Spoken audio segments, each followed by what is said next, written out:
दुनिया में serial killer का नाम आते ही हमारे दिमाग में ज़्यादातर पुरुष आते हैं, लेकिन इतिहास में एक ऐसी महिला भी थी जिसे अमेरिका की सबसे खौफनाक महिला सीरियल किलर कहा गया। उसका नाम था एलिन वर्नस। एक ऐसी औरत जिसने प्यार भी मांगा, सहारा भी चाहा, लेकिन बदले में उसे मिला दर्द, धोखा और हिंसा। और फिर वही औरत बन गई 7 लोगों की हत्यारन। एलिन का जन्म 29 फरवरी 1956 को मिशिगन, अमेरिका में हुआ। उसके पैदा होने से पहले ही पिता लियो वर्नस जेल में थे। बाद में पता चला कि वो एक खतरनाक अपराधी थे। कुछ ही सालों में उन्होंने जेल में ही आत्महत्या कर ली थी, जिससे कम उम्र में ही एलिन ने अपने पिता को खो दिया था। घर में एलिन, उनका छोटा भाई और माँ, ये तीनों दादा दादी के साथ रहते थे। लेकिन एक दिन एलिन की माँ उन्हें और छोटे भाई को छोड़कर भाग गई। यहीं से एलिन की जिंदगी तबाह होना शुरू हुई।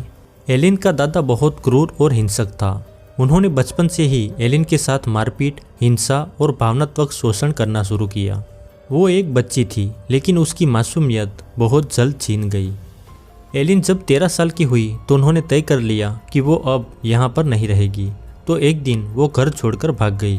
एलिन ने घर तो छोड़ दिया, पर अब उन्हें सड़क पर रहना पड़ा।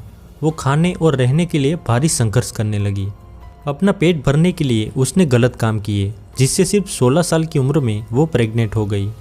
और तब वो फिर से अपने दादा दादी के घर आई। बच्चे को जन्म देने के बाद उन्हें गोद दे दिया गया और इस बार उसके दादा ने उसे घर से निकाल दिया। अब एलन पूरी तरह बेघर थी।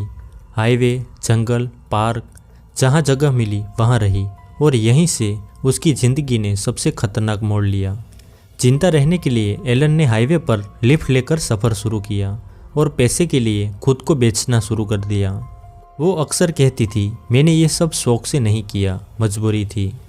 लेकिन हाईवे लाइफ बहुत खतरनाक थी, जिससे कई बार उसके साथ हिंसा हुई और इसी चीज़ ने उसे डर और गुस्से से भर दिया। इसी कारण उनमें इंसान के प्रति नफरत और बदला लेने की भावना बढ़ने लगी। साल 1986 में एलन की मुलाकात हुई टायरिया मुरे से। दोनों के बीच गहरा रिश्ता बना और एलिन को पहली बार लगा कि कोई उसे समझता है। लेकिन एलिन ज़्यादा पैसा कमाने के लिए अपराध की ओर बढ़ती गई, जिससे टायरिया भी उनसे दूर हो गया और उनका ये रिश्ता भी खत्म हो गया।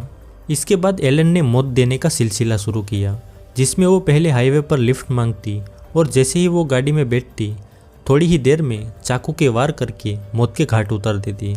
1989 से 90 के बीच एलिन ने 7 पुरुषों की हत्या की। उसका दावा था कि सभी हत्याएं उन्होंने आत्मरक्षा के लिए की थी, लेकिन जांच में सामने आया सभी मामलों में कहानी एक जैसी नहीं थी। कई बार पैसे और गुस्से की वजह सामने आई। हत्या के बाद वो पीड़ितों की कार और सामान बेच देती थी। साल 1991 में पुलिस ने एलिन को गिरफ्तार किया, जिसमें टायरिया मुरे ने पुलिस का साथ दिया और वो फ़ोन रिकॉर्डिंग भी पुलिस को दिया, जिसमें एलिन ने कई हत्याएं कबूल की थी। एलिन को जब अदालत में लाया गया तब वो चिल्लाने लगी और गालियां देने लगी।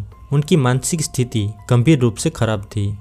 तमाम सबूतों को देखकर अदालत ने साल 2002 में एलिन को मौत की सज़ा सुनाई और उससे लेथल इंजेक्शन दिया गया। एलिन वर्नस की कहानी सिर्फ हत्या की नहीं, बल्कि नाकाम सिस्टम, टूटी इंसानियत और अकेलेपन की कहानी है।